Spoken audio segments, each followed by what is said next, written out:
Bom dia. Hoje, 18 de maio de 2020, o Ministério da Cidadania e o Instituto Ricardo Brenan promovem a primeira atividade da 18ª Semana Nacional de Museus do ano de 2020.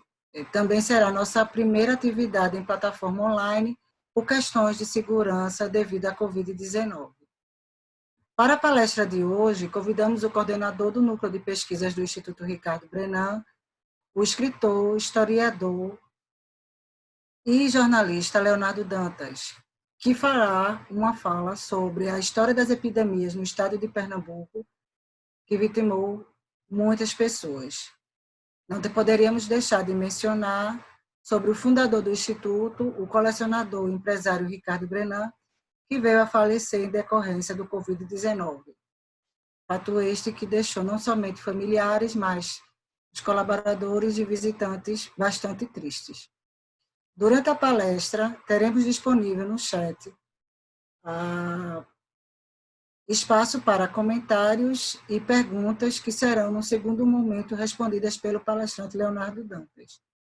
Para acessibilidade, haverá um intérprete em Libras, o educador do Instituto Ricardo Brenan, Alisson Bruno, que será identificado como Libras. Agradecemos a participação de todos e teremos uma boa palestra. Obrigada, Leonardo. A palavra é sua. Portanto, com a ausência de Ricardo Brenan, e aqui lamentando este vago, esta vacância que incidiu sobre todos nós continuamos a luta. Como diria aquele samba carnavalesco, nós vamos sair sem ele, foi a ordem que ele deu. E aqui estamos batalhando e levando a vocês um pouco de informação, que é o papel desse instituto, que é, sobretudo, educar pela arte e pela história. E é na história, mãe de todos os povos, nossa mãe, que vamos buscar explicação para essa epidemia de coronavírus que toma conta de todo mundo e, sobretudo, do nosso Brasil, que já vamos com quase 1.000 óbitos a cada dia. E nos lembramos das epidemias ao longo da história. Pernambuco, por conta das suas deficiências imunológicas, originadas das deficiências de saneamento básico, sempre foi um campo fértil para as epidemias. E aquilo que a gente tanto se lembra, que é do Brasil holandês, também sofreu com as suas epidemias, a ponto de prejudicar a própria resistência das tropas holandesas que aqui estavam. Nós temos um caso da Armada do Conde da Torre, que o rei Filipe IV de Espanha, em 1638, armou e mandou retomar o Brasil dos holandeses que aqui se encontravam desde janeiro de 1630. Era talvez a maior esquadra que já cruzara o Equador. Era constituída de 26 galeões, que era o barco maior daquela época, o barco de guerra maior e mais bem armado daquela época. 20 navios de sofrimento, uma tripulação de um pouco mais de 5.000 homens. Imagine o que é 5.000 homens que embarcaram em Lisboa em 7 de setembro de 1638 e se aventuraram ao mar para libertar Pernambuco do domínio holandês. no meio da viagem, uma epidemia de febre tomou conta da tripulação. E, ao chegar nas ilhas do Cabo Verde, já registravam 1.214 enfermos e 475 mortos. E, assim, se transformara uma armada de guerra em uma armada de fantasma. E, até recentemente, os historiadores não sabiam explicar o porquê a armada do Conde da Torre surgiu no horizonte de Pernambuco e não fez o seu desembarque. Porque, neste momento, naquele exato momento, até o comandante, o Conde da Torre, estava tomado pela febre que reinava na armada. Pernambuco, naquela época, possuía 150 engenhos, produzindo 273 mil toneladas de açúcar. E compreendia uma área de 100 léguas de costa, que ia do Maranhão até a foz do Rio São Francisco. Esta esquadra chega cá e, em face da quantidade de óbitos nela registrada, teve que deixar a ideia de desembarque e se dirigir à Bahia a fim de curar de uma epidemia que havia tomado toda a sua tripulação. Esse fato só vem ser bem esclarecido quando da leitura e transcrição dos volumes das cartas do Conde da Torre, adquiridas pelo Itamaraty em 1950 e recentemente publicado pela Comissão dos Descobrimentos Portugueses de Lisboa, em 4 volumes. Esta é a primeira notícia de uma grande epidemia tomando conta do Brasil holandês. Mas, no próprio território do Brasil holandês, as condições sanitárias eram das mais remotas, porque faltava até abastecimento d'água na capital do Brasil holandês, que era, então, povoação do Recife. A epidemia graçava das mais variadas formas, provocando estudos do grande médico Willem Piso, que era da comitiva do conde João Maurício Nassau. Então, recentemente se descobriu um cemitério no bairro do Recife, na comunidade do Pilar, com 51 corpos. E se perguntou por quê. Por que tal quantidade de mortos, todos alinhados, todos sepultados em formação militar, em formação no cemitério militar? E chega-se à conclusão, depois de muitas ilações e suposições, que se tratava dos mortos de uma epidemia que aconteceu no Recife e que nos dá conta as crônicas holandesas. Porque naquela área estava localizado o hospital que tratou a epidemia de então. Uma epidemia que assolou o Recife em 1646. E que só naquele hospital, dali, do Pilar, estavam internados 500 doentes. Grande parte deles foram a óbito. Como diria Pierre Mouron, que era o cronista da época, que estava no Recife, diz que eram doenças comuns como escorbuto, fluxo de sangue, vermes,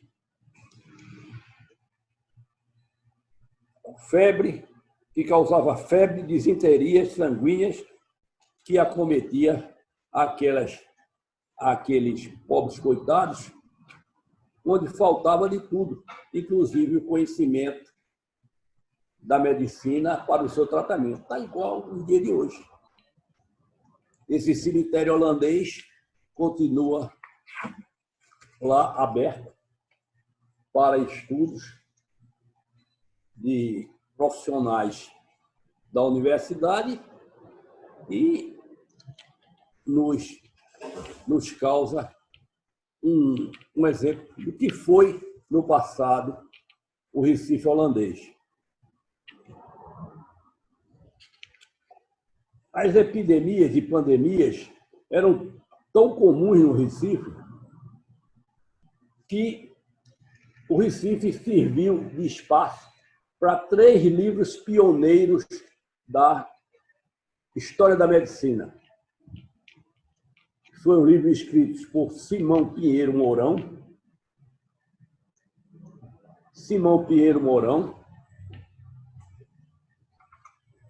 João Ferreira Rosa e Miguel Dias Pimenta. Esses 3 livros estão condensados nessa bela edição,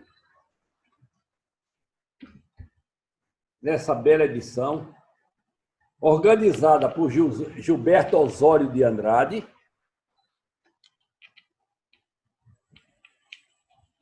que nos foi presenteada pelo poeta Mauro Mota, denominando Mourão, Rosa e Pimenta.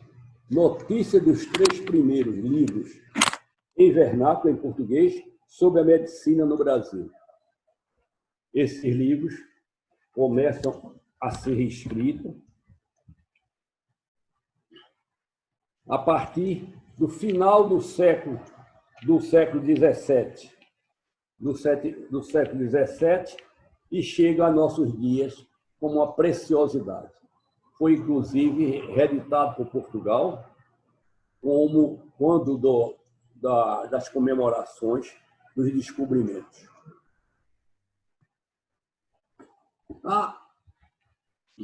Mas uma epidemia que marca a nossa história e que não sai de nossa lembrança é a epidemia da cólera morbus. A cólera morbus, como sabes, ela toma conta, ela surge em 1846 no continente africano,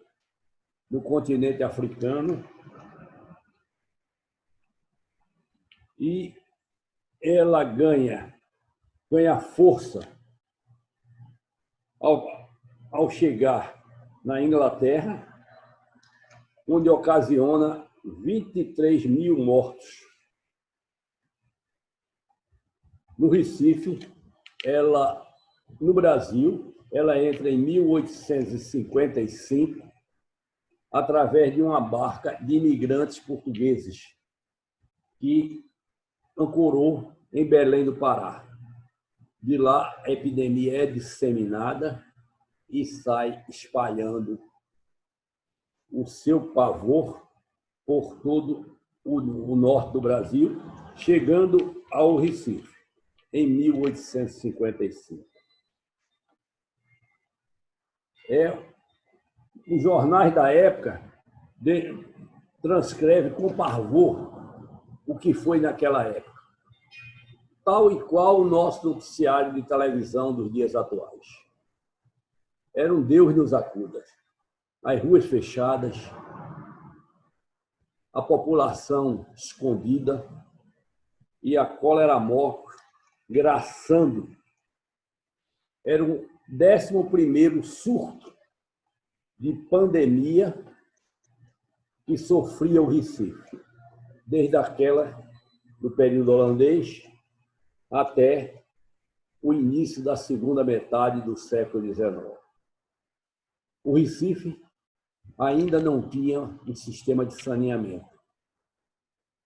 E a cólera morbus, com o seu fulgor, com o seu ímpeto destruidor, não poupou quase nenhuma família. Descreve uma testemunha da época. Se você pensar, a sua descrição é bem parecida com a dos nossos dias. Dizia: fechadas as lojas de ruas, distritos inteiros, os sinos não deixavam de dobrar, anunciando um povo aterrado o falecimento de estado mórbido de habitantes. Os médicos exaustos de forças não chegavam para os doentes. De noite, por todas as ruas se encontrava ricos e pobres. Transluzia em todos os semblantes a incerteza do futuro e o horror do presente. Assim escreveu Pereira da Costa. Trazida da cidade do Porto, como eu já disse, ela faz o seu primeiro óbito em Bom Conselho de Papacás, na fronteira do estado das Alagoas, passa por Vila Bela, Buíque, São Bento do Una, Canhotinho, Tacaratu, Flores, Sertânia, Alagoa do Monteiro, na Paraíba.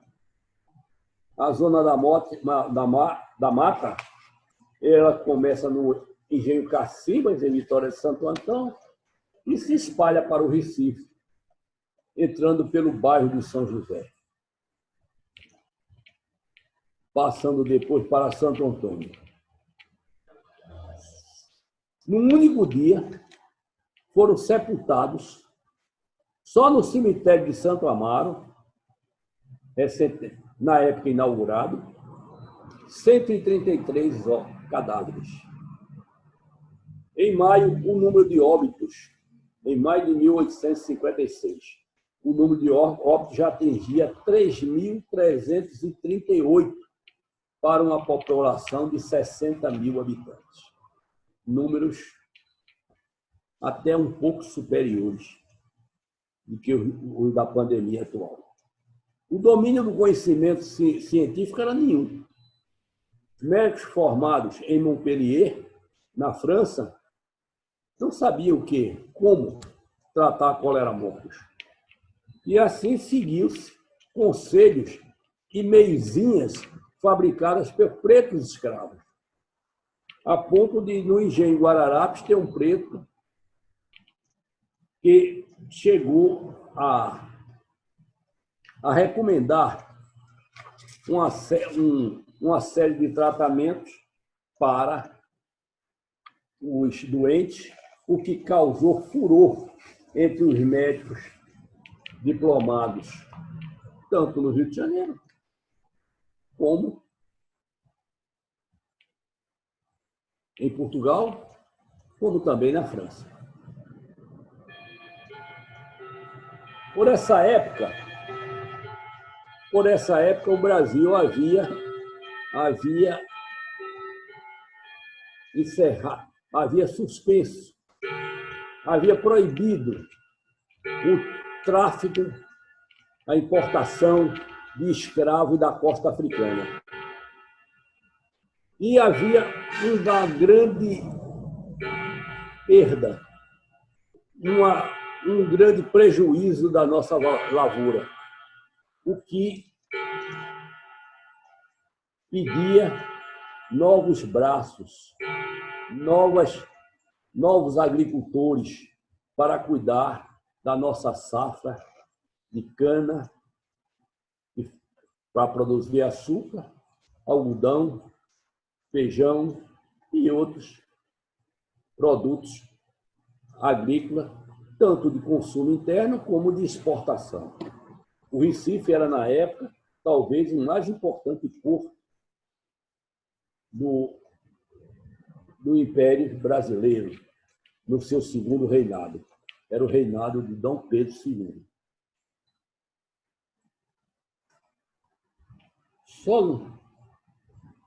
E assim surgiu um novo tipo de escravidão, a chamada escravidão branca, que eram populares agricultores das ilhas portuguesas, das ilhas dos Açores, das ilhas do arquipélago da Madeira e do arquipélago de Cabo Verde, que se inscreviam, viviam em completa miséria, que se inscreviam para se imigrar para o Brasil. E aí começou a imigração portuguesa. A imigração portuguesa se pode ver e se pode constatar até em números exatos os barcos que traziam dessas ilhas, depois de meses de viagem, chegavam ao Brasil trazendo essas levas. Uma dessas levas, como eu já citei, foi da barca Defensora, que ao, como se chama, atingir Belém do Pará, inocula em todo o território o vibrião colérico, que é a bactéria que provoca a epidemia de cólera.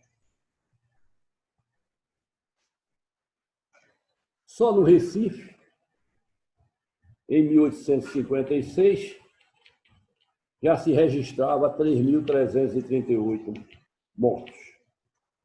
Com a vinda desses portugueses, eles eram adquiridos ao preço de 120 réis para cada cabeça.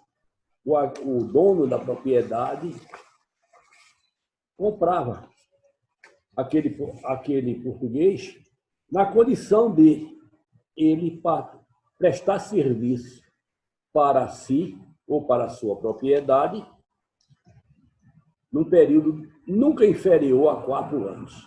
Então, por 4 anos, aquele português estava fadado a prestar serviços de modo a pagar a sua dívida com o que eles chamavam contratador. E nisso tudo reuniu-se o que existia de mais importante na comunidade.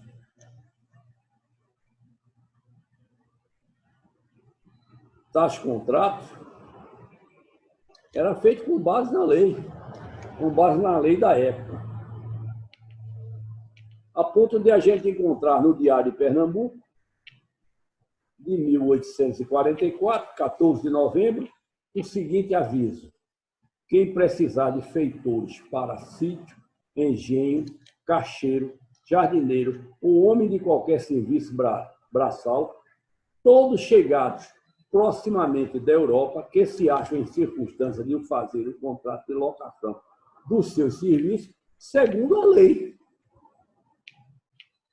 número 1, de 11 de outubro de 1837, queiram se dirigir ao bairro do Recife, Rua da Cruz, 23. Então, existia até uma legislação, uma legislação federal, que previa e protegia esses contratos, essa chamada escravidão branca às avessas. E aquele que fugisse era perseguido como escravo fugido. É o que a gente vai encontrar no Diário de Pernambuco, de 27 de janeiro de 1845. Novamente, avisos diversos. Na tarde do dia 4 do corrente, isso é 4 de janeiro, fugiram do engenho Suassuna, que pertencia ao barão de Suassuna, 17 engajados, filhos da ilha de São Miguel dos Açores, dos quais já se acharam 9 e falta ainda 8 seguintes. E narra a relação dos fujões.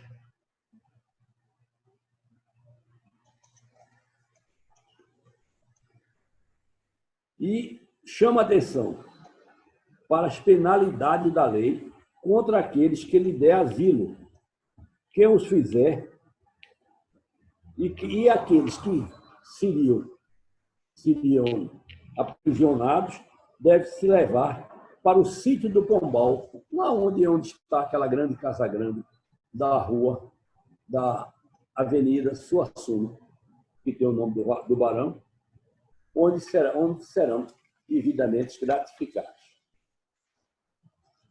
Então, esse é o episódio que veio também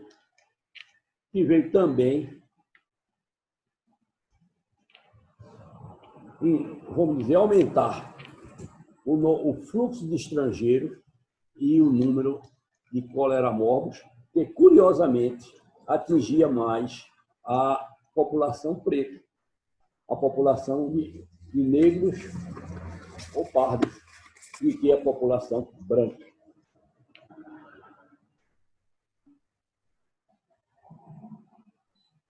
Somente 78% era de indivíduos originários da raça negra, segundo a estatística oficial da época, que dava o número de mortes em 32.586 na província de Pernambuco.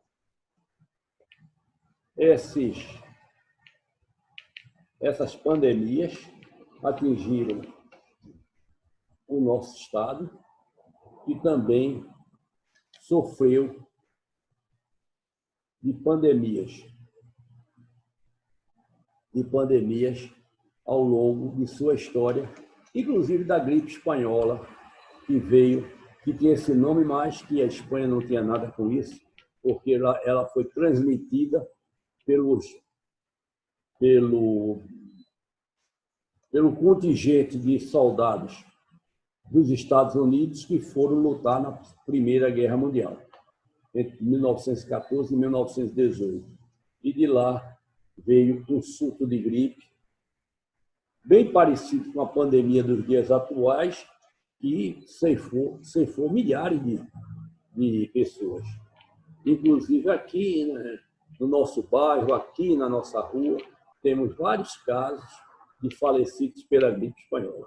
Mas nisso tudo tem um detalhe de humorismo, um humor até cáustico, que era que em 1873 já tinha se dissipado todas as mortes de cólera, mas os sinos não paravam de badalar. Sino era o jornal da época, era a notícia mais recente que atingia determinada comunidade.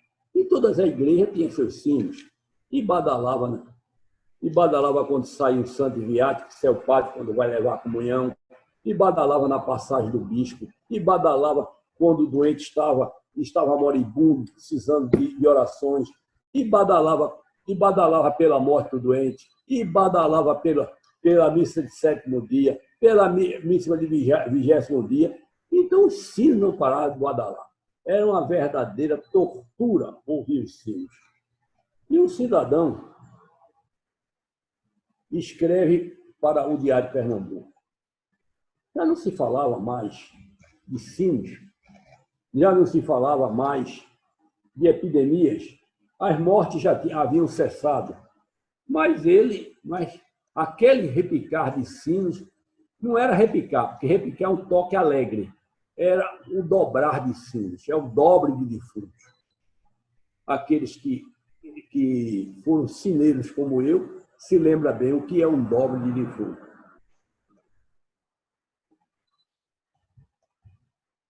Aí um cidadão morador da Travessa da Madre Deus, que é aquela rua que fica em frente à Igreja da Madre Deus, que nunca deveria ter mudado de nome, hoje chama Tomazina, ninguém sabe quem é Tomazina, agora sabia bem o que era a Travessa da Madre Deus, ele reclama.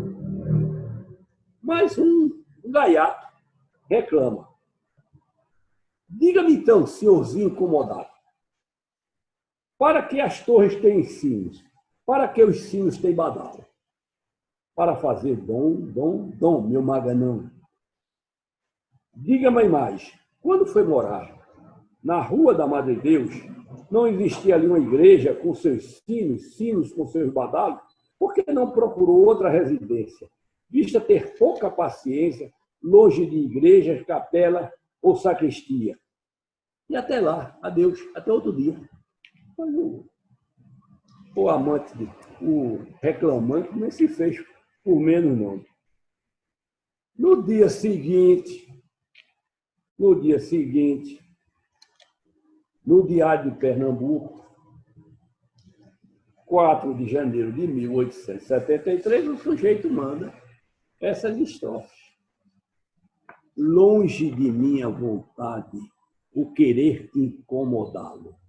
Tem inteira liberdade para gostar do badalo. Se, porém, aqui não há nenhum que possa servir do Valongo ou do Pará, o depressa mande vir. Encomende quanto antes um sino de bom badalo, um daquele retumbante, que lhe dá tanto regalo. Pode mesmo repicá-lo, de manhã, mesmo em jejum. E se cair o badalo, eu lhe posso emprestar um. Então, meus amigos, são esses os tempos de epidemias que nós estamos vivendo em todo o mundo. Com a só receita, já que teste não existe, e medicamento muito menos. Fique em casa. E lá não saia mais. Muito obrigado.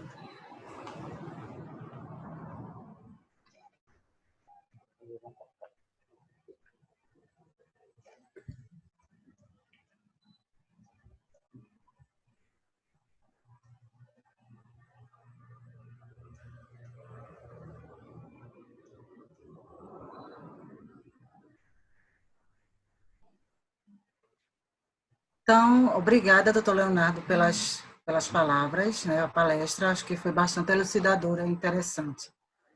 Agora a gente tem algumas perguntas, né, que foram feitas aqui no chat, eu vou ler para que o senhor possa responder. E acho que foi de agrado de todos a sua palestra. Então, aqui tem uma pergunta. Temos a sensação de que o mundo está em suspensão desde a chegada do Covid-19. Como as pandemias alteram a noção do tempo para a história?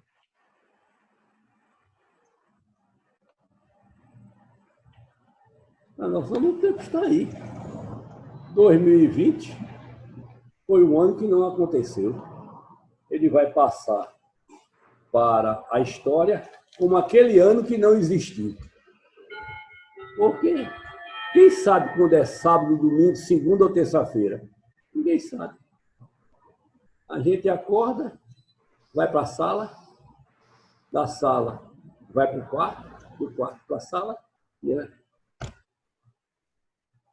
É esse o nosso itinerário da vida diária. Certo. Inclusive, né, a gente está começando a ter o ano, né, o século 2021, o grande marco vai ser realmente essa pandemia, né? A gente não se sabe. A gente vai falar dessa pandemia após algum tempo, se viva nós for. A gente não sabe se ficará vivo para contar a história. Certo. Mais outra pergunta aqui, fazendo analogia com as doenças que sempre assolaram o estado de Pernambuco. ao longo da história e essa atual que nós estamos, que é a Covid-19. A pergunta: essas doenças foram introduzidas por viajantes? Como é que o senhor vê essa relação? Eu acho que essa doença, logicamente, vem do vetor que transporta o vírus ou a bactéria, vem do exterior. Isso em qualquer parte. E aqui contamina aonde chega. Mas grande parte dela, a culpa é nossa. A culpa é minha. Nós não temos saneamento, nós não temos água potável, nós não temos, se não tem água potável, muito menos sabão. E depois é de uma teimosia fora do comum. Acha que isso é uma gripezinha e vai passar. E a gripezinha está chegando ao nosso quintal. Eu esperei escrever quando o primeiro amigo se foi. Mas quando eu abri a rede social, tinha pelo menos 18. E aquela falta daquele amigo foi acrescida à falta de inúmeros outros amigos. E depois do pai de todos nós, Ricardo Brenan, cuja a saudade caminha conosco. Achar aquilo que Capiba dizia: saudades, saudades, saudade que vem de você. Então, estamos todos de luta. Tem mais outras perguntas aqui, doutor Leonardo. Como foram tratadas as pandemias passadas pelos políticos da época? Olha, não sei, os governadores tateavam completamente, não sabiam. Olha, basta dizer que até só Pasteur é que veio inventar a vacina, já no final do século XIX. Na época não tinha vacina, na época não tinha nenhum, não existiam antibióticos. Os antibióticos também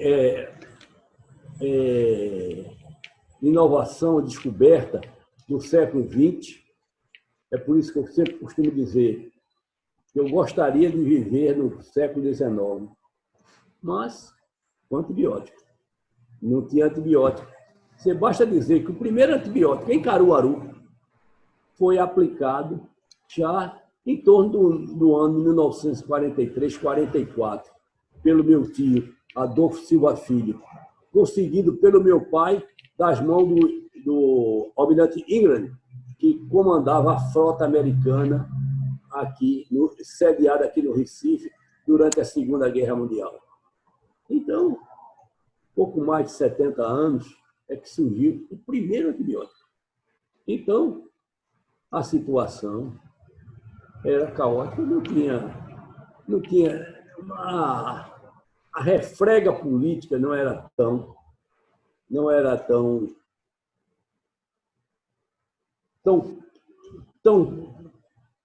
tanto nas pontas dos dedos, nas veias. Basta dizer que o Hospital Português do Recife surgiu por conta da epidemia de cólera em 1855. E aí criou-se um sistema que até hoje não foi bem estudado, foi o da beneficência portuguesa, que surgiu no Recife, mas que ninguém estudou. Era que o português, quando chegava, por conta dessas possíveis doenças, o seu contratador o contratava e fazia dele sócio remido do Hospital Português. E com isso aí ele teria direito a tratamento de saúde se ele houvesse algum problema de doença ou de epidemia durante o tempo que ele estivesse no Brasil. Então, isso até hoje existe. Não sabe por quê, mas que existe. Merece um estudo, mas ninguém está interessado. Isso não traz nome de pessoas vivas. Isso só traz nome de pessoas mortas. Portanto, são epidemias em tempo de Recife, ou como queria aquele escritor, amores em tempo de fome. Certo. Aqui no chat, doutor Leonardo, tem mais algumas perguntas. Eu vou selecionar, pegar mais uma aqui para responder, tá? A gente vai fechar agora as perguntas direcionadas para o senhor, mas as pessoas podem, nesse momento que o senhor está falando, fazer as perguntas que a gente vai direcionar depois para que o senhor possa responder por e-mail. A última pergunta que eu vou selecionar agora para o senhor responder é sobre o cemitério holandês do Pilar. Alguma bibliografia ou artigo que possamos encontrar mais detalhes sobre o tema, já que o senhor citou algumas referências bibliográficas, qual seria a que a gente poderia fazer pesquisas sobre esse assunto? Então, curiosamente, o cemitério do Pilar, só quem escreveu sobre ele fui eu. Fui eu, porque inicialmente apareceu alguns a dizer que era um cemitério judaico, que aqui tudo que aparece de novidade é judeu. Então, eu provei que não, escrevi um artigo no Facebook, eu tenho uma coluna diária no Facebook, e mantenho sempre atualizadas as informações que eu venho estudando no dia. Eu diariamente tenho novidades no Facebook. Leonardo Antônio Dantas Silva, é a minha página. E comprovei, depois que eu escrevi, ninguém apareceu para me contestar, e eu escrevi no Diário de Pernambuco, em data também que você procurar Diário de Pernambuco, página de opinião, Leonardo Dantas Silva, você vai encontrar os meus artigos publicados no Diário de Pernambuco. Como também na revista Algo Mais, também eu publiquei, e também no site da revista Algo Mais, no próprio Facebook, Algo Mais, vai encontrar os meus artigos sobre o cemitério, não só esse cemitério holandês, como outro cemitério que existia já na povoação do Recife, desde dos anos do século XVI. Uma grande cruz, e estava junto à paliçada, que alguns incautos chamaram de Cruz do Patrão. Não era a Cruz do Patrão. A Cruz do Patrão sempre existiu no local onde lá está. Lá está.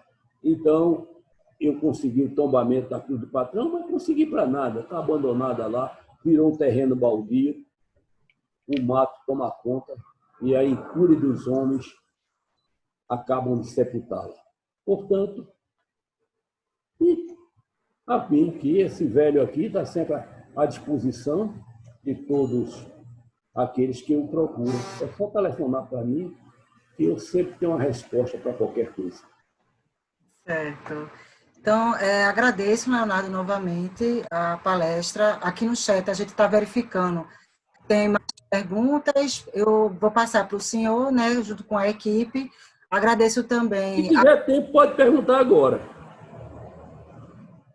Mas se o Certo, tempo já tivesse prolongado, aí a gente dá certo. encerrada Deixa eu. a nossa participação, que foi muito prazerosa. Porque quem foi professor, ele continuará sendo professor a vida toda. Então, Mas, eu sinto muita satisfação em transmitir o pouco que eu reuni ao longo da minha vida. certo. É por causa da questão da hora, né? A gente tem uma programação, mas as perguntas vão ser respondidas pelo senhor. A gente vai mandar todas as perguntas, os elogios que estão no chat para o senhor. A gente vai compartilhar isso com o senhor. Eu agradeço também a equipe, né? A gente está aqui fazendo nossa primeira utilização de plataforma online, foi algo que a gente não estava fazendo até então. E façamos outras, porque Sim, o Instituto Ricardo Brenan tem muito do que se falar. Tem muito do que se falar. Na minha experiência de vida, eu passei muito tempo da minha vida gastando tempo e dinheiro com minhas viagens que eu fazia ao longo da vida. E no Instituto Ricardo Brenan, eu vou encontrar grande parte daquilo que eu fui em busca em minhas viagens e que meu saudoso e pranteado amigo, meu pai intelectual, Ricardo Brenan, trouxe para e colocou à disposição de toda a comunidade, não só do Recife, de Pernambuco, do Nordeste como também do Brasil. Muito obrigado. Tá certo. Então, gostaria de agradecer a equipe, né? A gente contou com pessoas do área educativo, a Nara Galvão, que é a coordenadora do Instituto, pessoas da equipe do Núcleo de Pesquisa, TI, Luana, que trabalha assessorando essa parte das mídias sociais, e a gente vai estar passando programações do Instituto pelas mídias sociais, Instagram, Facebook e Twitter. Tá? A gente agradece novamente a participação de todos e espero que todos continuem mantendo os cuidados. Muito obrigada.